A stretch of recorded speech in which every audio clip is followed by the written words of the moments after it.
They've dug another one out, and just to put it into context, it's already, of course, a Liverpool club record. They are only the 4th team in top-flight history to go 40 or more unbeaten in the top flight. They're level with that Jose Mourinho Chelsea team. They're chasing down Nottingham Forest, and they are 9 off the record, held, of course, by Arsene Wenger's Arsenal. Well, they needed character, they needed spirit. Liverpool have it in abundance, so too do those two. Let's get their views at Molineux, beginning with the skipper, Jordan Henderson. I've got Virgil and Jordan here. Jordan, I suppose that's what champions do. You're on the rack at some points in that second half, but you got the win. Yeah, you know it's going to be difficult here, as we've seen over the season. They're a good team, you know, they make it work. Intense game. So yeah, we knew it would be difficult, but we knew we keep going, keep fighting. Defended really well. Big man in the back four, brilliant again. Keeper, but we had some chances as well, you know, to put the game to bed, which I keep seeing over the last couple of weeks. So that's something that we want to improve on and kill the game off earlier. But yeah, showed mentality again to keep going and find that winning goal. And Virgil, so in terms of the shape of the game, the second half you looked like you were battling away from there. It was a different. So to rescue this game, it feels like a big moment. Yeah, I think, you know, first of all, you need to give them credit. They play good. You know, they have good players. They have a, you know, difficult, you know, it's that difficult to break down. And, you know, second half they come more at us, created more moments of danger, and we had to dig deep. We had to fight.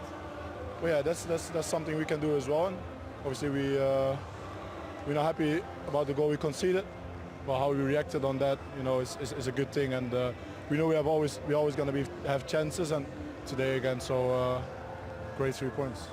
How many goals have you scored with your head? I can't remember many. That could be the first one, you know.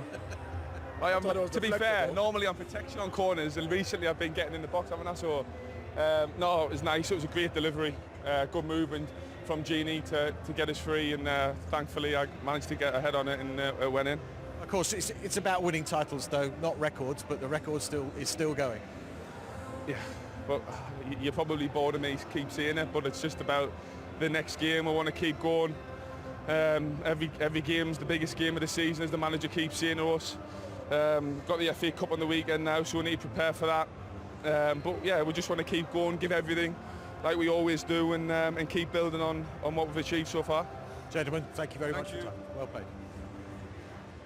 Well, we touched on their mentality before the game. You've heard them talk again. They're not allowed to get carried away, even though all these records are being broken. Well, they're certainly not getting carried away, no. I mean, the look of Virgil van Dijk there, he looks as laid back as ever. He's not even got a bead of sweat on him. I mean, he is the most cool character. He is just a Rolls Royce, isn't he? Everything comes so easy to him. He was very good tonight. And it was a different type of performance. Liverpool had to dig in today. And as we said, it was going to be a test. You know, this Wolves team are very, very good. OK, they're recent arrivals in the Premier League, but they started great last season. They're continuing that form, and they give anybody they play a tough game. Yeah, but it's a tough one in the Wolves dressing room tonight, the levels they've reached. Or do they just say, look, we've played such a good team who always seem to pull it off? Would it ever be right to say that Liverpool won ugly tonight? Yeah. I think so.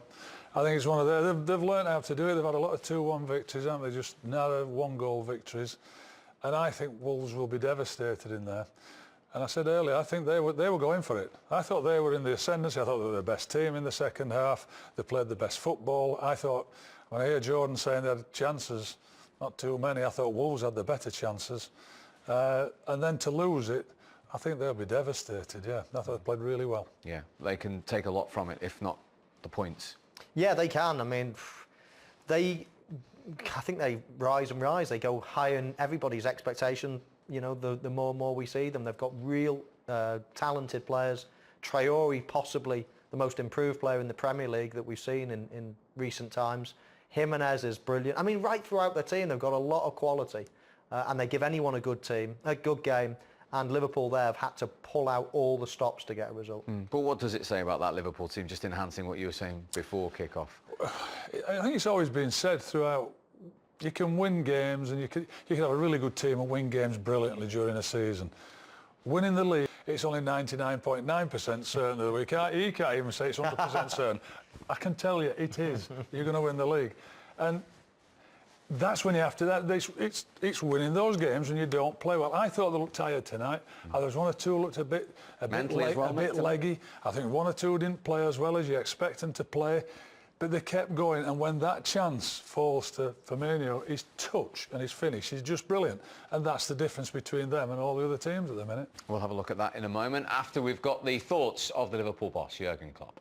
Jurgen, many congratulations. The game was every bit as difficult as you probably would have imagined. 100%. So it's...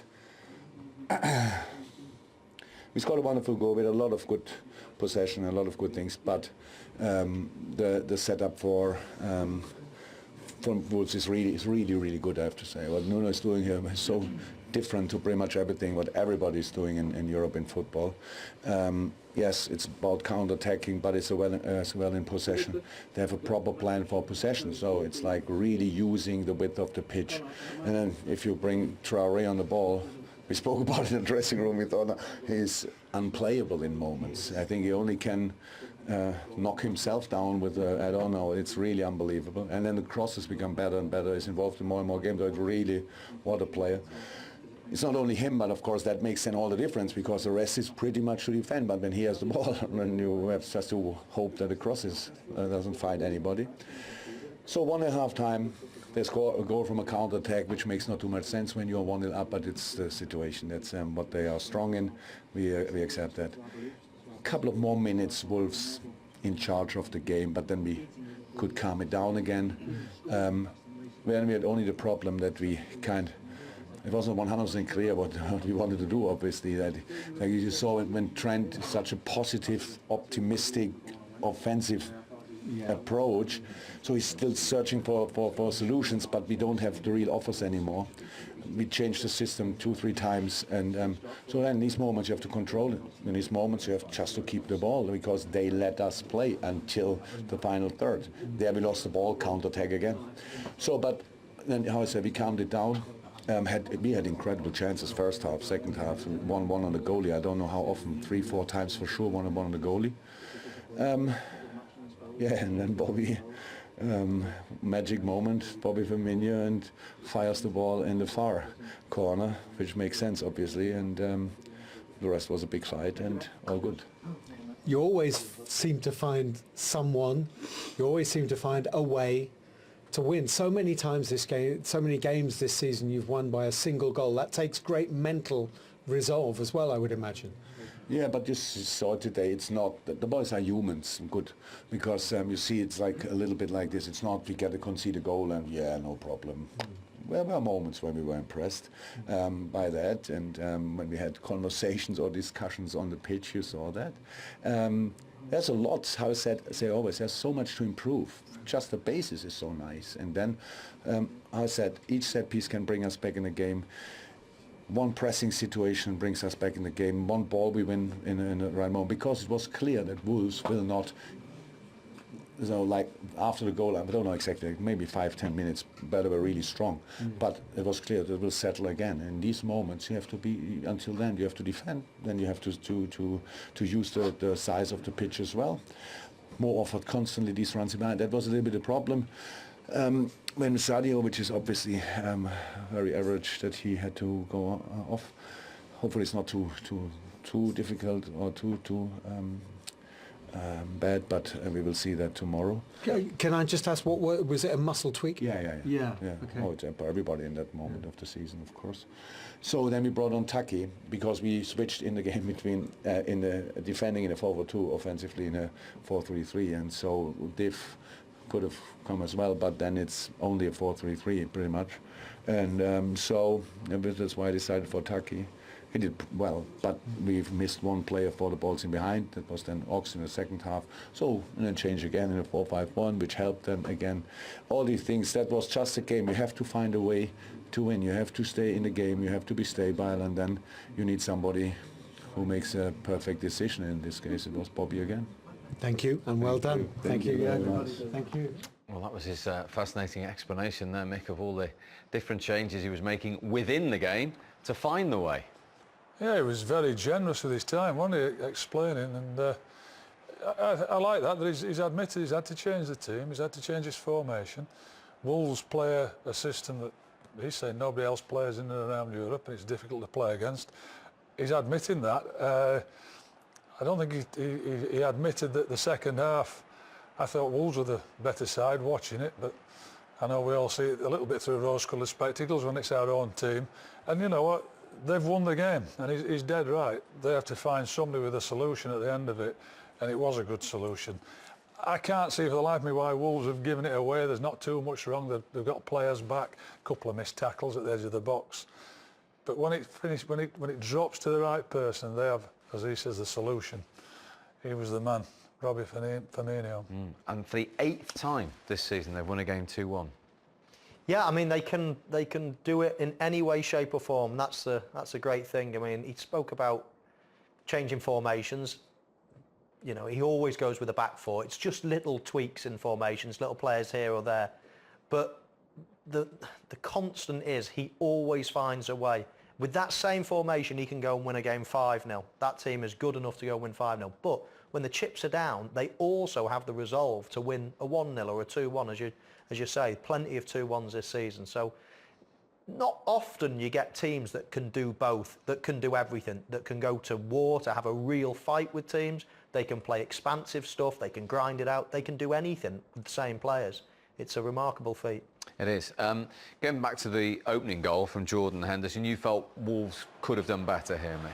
Well, I'm looking at it. It is Martino. He looks completely lost. If you see it closer, they look to have 4 men trying to block 4 players running, and only 3 are doing it. We've got him circled here. You can see Henderson. If he's supposed to be marking him, he's nowhere near him, and he runs as if he's going to go down the back. Makes his run across the front. It's a wonderful ball again from Arnold. If he just gets a run, and if you get a run when they're standing, zonal marking, if you get a run on them, you can see Martino there. He looks, he's got completely lost number 28. And I still think Conor Cody he'll be disappointed with himself, but I think it's Mane that puts him off, to be quite honest. And at the end of it, Jordan's sort of ducked his head and he gets his shoulder on it.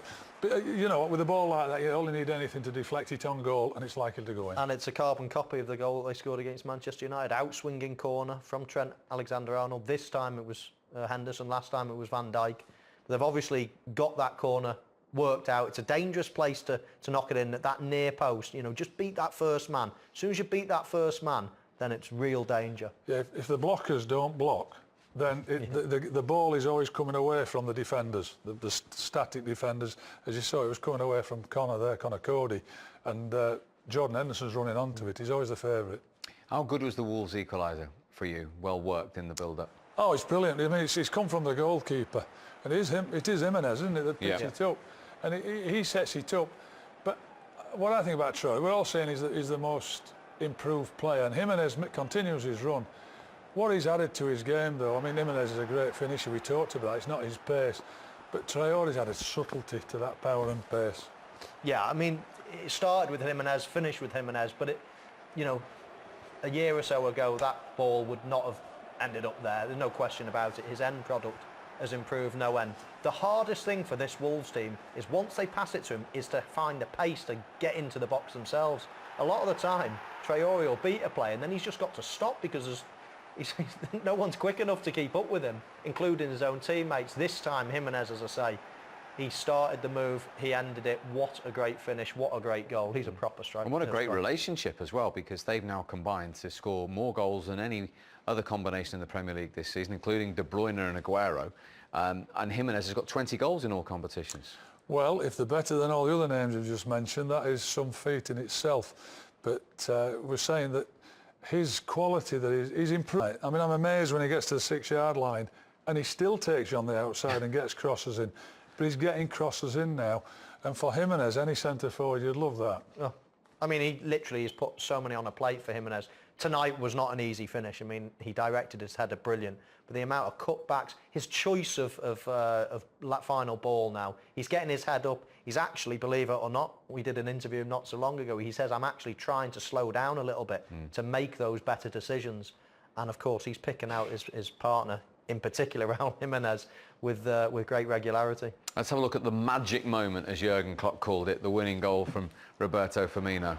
Yeah, he had a chance just before this, didn't he? A one-on-one, but you see, he's always alive. He's actually ran past his man Moutinho there, and then he's the one back on his toes, you know, running back into the box. His first touch and his finish. Just look here, he actually comes across to get involved. He doesn't get involved in the first phase, so he gets back into the middle where the danger is, and what a finish with his weaker foot that is. Yeah, I mean, I don't think for 1 minute, and we talked about it just before, Michael, I don't think it's Moutinho's man, but he's back there. So if he's back there, you might as well go all the way back there and get really narrow. But just the difference is his first touch, he clears his feet, and his finish is fantastic. So both teams have had chances, but at the end of it, it's a real bit of quality that everybody wants in their team. Brilliant goal. I don't think Wolves can actually look at that and really blame themselves too much. I mean, me and Mick have looked at the goal about 5 or 6 times, and we're still struggling to find, you know, to attach blame to anyone really. It was a great finish, a great strike. The ball ricocheted in Liverpool's favour. Jordan Henderson quickly saw the pass, first time, another goal and another assist from Henderson, but it was just a great finish, and sometimes you've just got to say... I'd only say that I thought Wolves they were trying to win the game as well. So they didn't get back in a real solid shape where they've got that 5-4-1 and we're saying, right, let's get back, don't concede. They were still trying to look to catch them on the break. And I think they were just a little bit open, and then nobody really got to ball. A little mistouched tackles, but, you know, I'm being really picky. It was just a wonderful finish in the end. Yeah, and that's got them another 3 points, all positive. The one negative you heard Jurgen Klopp talk about there, Sadio Mane hopes it isn't too serious. Yeah, well, I think everybody hopes it isn't too serious. I think the run of fixtures they've got coming is going to help. They've got a little break, and they've got an FA Cup game. You see here, he just bursts into life. I think it's a hamstring. I think he's just got a little bit of pain in the lower hamstring there. And the sensible thing is always to come off, because I can tell you from experience, they don't get any better. If you continue to play, they only tear more, and you'll be out 6 weeks instead of a week or so. So he's walked off, he's hardly limping there. I mean, I've been in that situation. It's obviously a problem, and it's a worry, but I would have thought he won't be out long, and as I say, the fixture list is reasonably generous. Yeah, there it is. Shrewsbury in the FA Cup, which he probably wouldn't have featured in anyway. West Ham, Southampton, Norwich, and that includes, of course, the winter break as well, before they resume in the knockout stage of the Champions League against Atletico. Yeah, well, we talked beforehand, didn't we, about whoever Jurgen Klopp's put into the team, irrespective of being injured or they've just left them out, give them a rest. They've all come in and played well. And I don't see any reason why he wouldn't go on and win those games as well. The momentum they've got, somebody will come in, they'll be fine. And as you said, he wouldn't play on Saturday, certainly, or Sunday against Shrewsbury. I don't think he went off with too much pain. You were saying you know more about it than I do, because you had the hamstring, not me. Yeah. I was never quick enough. But he wasn't distraught. He wasn't throwing the bottle down. He wasn't as if, oh no, that's my season over, like that. So I'd be hopeful that it wouldn't be too long. Normally you can categorise muscle injuries in 3 ways. You've got grade 1s, grade 2s, grade 3s. Grade 1s, 7 to 10 days. Grade 2, 4 to 6 weeks. And then you're talking sort of 3-4 months onwards. There's no way it looks like, you know, a grade 2 or a grade 3 to me. So it looks that it's a minor hamstring injury. And I'd say 7 to 10 days. He'll be fit again, but why risk him? You've got a 2-week window there, a bit of a winter break for Liverpool. So then get him fresh and firing for straight after that. As always, we trust in Dr. Owen when we think hamstrings. Let's get some more reaction from Molineux, from the Wolves captain, Connor Cody. Connor, you managed to do something that no one's done for the last 7 games against Liverpool, and that's score against them, but you must be slightly downbeat after coming away with nothing. Yeah, massively. We felt like we deserved something from the game, but I think when you give space to a world-class team like that, they're going to punish you, and they did, and it's disappointing from our point of view, but I thought we went toe-to-toe with them. I thought it was excellent. I thought we moved the ball well, we controlled it in spells and played some good stuff, so we're massively disappointed, yeah. Do they live up to that leader status? Were they the toughest team that you've faced? Yeah, they're world class. I think everybody sees that. I think everybody knows that they're world class, but we wanted to stick to a game plan today, and we've done that. We stayed in the game, we stuck with it, we got back to 1-1, and we always say that when you're drawing you never get beaten. We have, and like I said, you give a team like that too much space and they're going to punish you, and they did in the end. The performance really lifted in the second half, and lots of people keep wondering what Nuno says to you all. Was there any instructions in particular? I felt like the performance was first half. It shocked me a little bit that you said that. I thought we done okay first half. We moved it. We conceded from the set piece, but we nullified quite a lot of what Liverpool wanted to do. So I felt like the first half was good as well. The manager speaks fantastically well. Whenever we listen to him, we always try and take his ideas on board. But like I said, we've got beat tonight, and we felt like we deserved a little bit more.